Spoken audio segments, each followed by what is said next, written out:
Fisheries and marine are very potential fields in our country since how large the waters and their utilization can be developed more broadly. Indonesia, which also has a tropical climate that causes fish grow well, it can be farmed to the maximum without thinking about extreme weather changes. The ocean, which rich in diversity, is a source of fish and seed that can be used to be developed for food needs. Many fish farm business has developed in Indonesia to meet the country's food and improve the economy.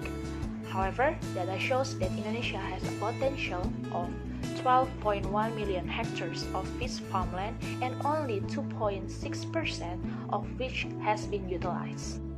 Aquaculture is the activity of producing aquatic biota in a controlled environment in order to gain profit. Aquaculture is believed to be one of the contributors to Indonesian foreign exchange export and increasing GDP.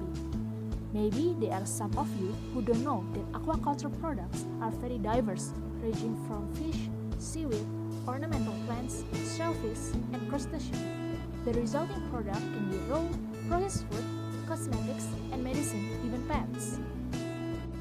Okay, in this video, I will summarize some entrepreneurs or important figures in the field of fisheries based on the class classification. This class at most have a wealth of only 200 million rupiah. The facilities are quite simple and only in a small amount. Small and medium-sized fish farm businesses usually rely on the local markets and haven't been able to export directly, make with innovations, and feel quite satisfied with what has been obtained, so that the ability to compete in the producing is not strong enough. I once interviewed an ornamental fish entrepreneur in Ciseeng, namely Koi Harvest Farm, and in my opinion, the business entered this class. Mr. Hafiz farms goldfish and Carassius auratus. The target market for this business is the local, namely Bogor, Jakarta, Banten, Bandung, Bekasi, and Lampung. Pool maintenance is still simple in the form of ground pool. Usually, Mr. Hafiz gets a profit margin of 30 until 40% of the capital.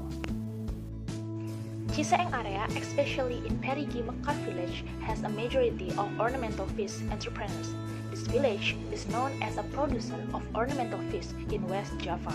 Many farmers cultivate this livelihood because it only requires a small capital, more affordable food costs than consumption fish, and can be harvested in 20 until 40 days only.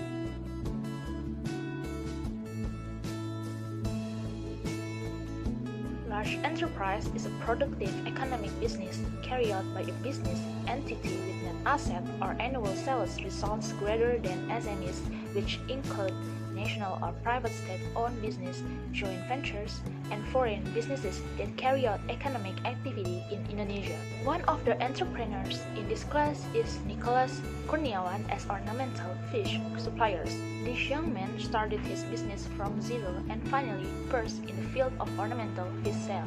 Nicholas is currently a successful exporter of ornamental fish in Indonesia. He began selling Gara Rupa fish through an online shop that he named Gara Rupa Center. Within a month, the business can generate 2 million until 3 million rupiah. Over time, his business was given the name Venus Aquatics, which is an exporter of ornamental fish. His turnover also increased from what was 10 million rupiah when he was a supplier. Now, Nicholas can earn hundreds of millions of rupiah per month by becoming an ornamental fish exporter. So far, Venus Aquatics has exported fish to a number of countries such as Malaysia, Singapore, Japan, South Korea, Qatar, to the United States.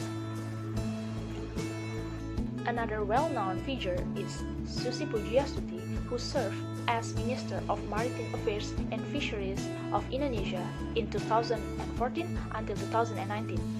Living among fishermen, she decided to open a fish trading business. In 1983, Susi began her profession as a fish collector in Pangandaran. Her business was developing and established PT Asi Pujiastuti Marine Product, that the exporter of fishery products, with superior product lobster with the brand Susi brand. Susi is able to sell lobster to Asia and America.